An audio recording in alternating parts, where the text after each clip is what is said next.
What's up guys, it is 15 years since Apple released what's arguably its flagship device, the iPhone. A decade and a half later, there are few products that have managed to reach a similar level of brand recognition. Announced to an eager audience in 2007, the iPhone has revolutionized how we communicate and even how we live day to day. The iPhone was released in the United States in June 2007 and in a further 6 countries in November. From the launch of Mac computers in the 1970s to the iPod in 2001, Apple already knew how to engage with its audience and how to encourage extraordinary levels of hype when launching a product. Early reviews for the iPhone were almost universally glowing, applauding Apple's attention to detail and style. The only problem flagged was network connectivity, and this was an issue with slow speeds on phone carrier networks rather than device itself. Consumers' appreciation of the iPhone style was no surprise. It was indicative of an emerging trend towards smartphones with large format screens, but which still reflected the form of a phone. The Nokia N95 was another example that hit the market the same year. The original iPhone offered Wi-Fi, supported 2G edge connectivity, and had internet download speeds below 500 kilobits per second compared to multi-megabits per second speeds today. It was also limited to 4 and 8 GB models. This might sound pitiful compared to the 1 TB options available today, but it's enough to hold hundreds of songs or videos and was revolutionary at the time. The iPhone 3G was rolled out across the globe in July 2008, with significantly improved data speeds and the addition of the Apple App Store. Even though it offered a mere 500 apps at launch, the App Store marked a significant improvement in phone functionality, and just as users started getting used to 3G, it was superseded by the 3GS about a year later. This cycle of regularly pushing out new products was critical to Apple's success. By releasing regular updates either through whole product iterations or more minor functionality improvements, Apple managed to secure an enthusiastic audience eager for new releases each year. Also, since older products would often be passed down within families, Apple's product pipeline helped it establish a multi-generational user base. This pipeline continues to operate today. The iPhone family has delivered size, speed and storage improvements over its 15-year history. Some of its new features weren't necessarily new to the market, but Apple excelled at delivering them in highly integrated ways that just worked, as founder Steve Jobs would say. In 2013, the iPhone 5S introduced Touch ID, which allowed users to unlock their phones with a fingerprint. While this had first been introduced with the Fujitsu F5505i back in 2003, Apple delivered a robust implementation of the feature. Of course, it wasn't long before enterprising individuals learned how to bypass the mechanism. The iPhone 8, released in 2017, brought with it the Face ID feature. This still had weaknesses, but was at least immune to being unlocked with a photo. Beyond security, the iPhone series has also produced year-on-year improvements in camera technology. While the original model sported a paltry 2-megapixel camera, later models featured multiple lenses with resolution boosted to 12 megapixels, rivaling many digital cameras on the market. Wireless charging was introduced with the iPhone 8, although preceded by Samsung as early as 2011, and the bezel-less design of the iPhone 10, released in 2017, built on features found in the Sharp Aquos S2 from the same year. Nonetheless, the iPhone has not been without problems. The introduction of the iPhone 7 in 2016 saw the removal of the standard 3.5mm headphone socket, and many weren't happy. While an adapter was initially provided for customers to connect their regular headphones, it was only free for about 2 years.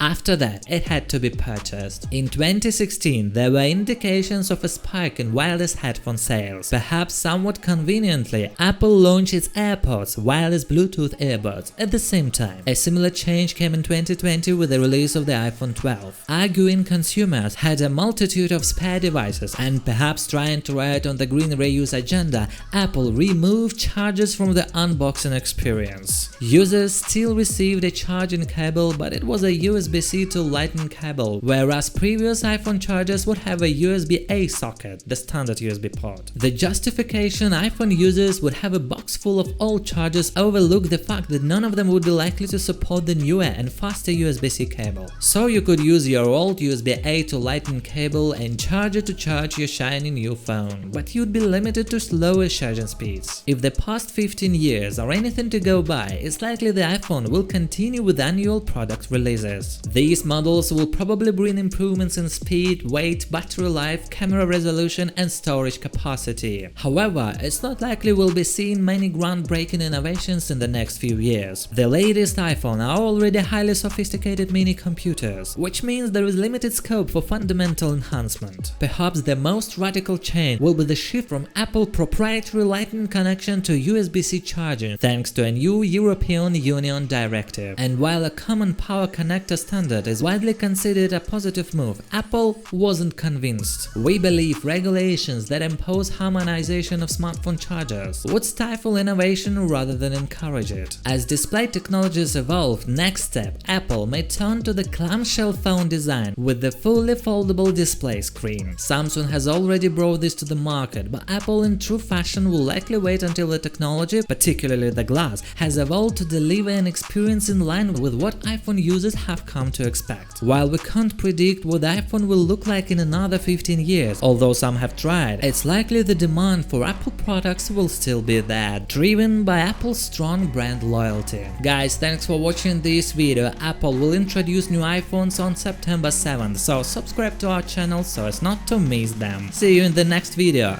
Good luck!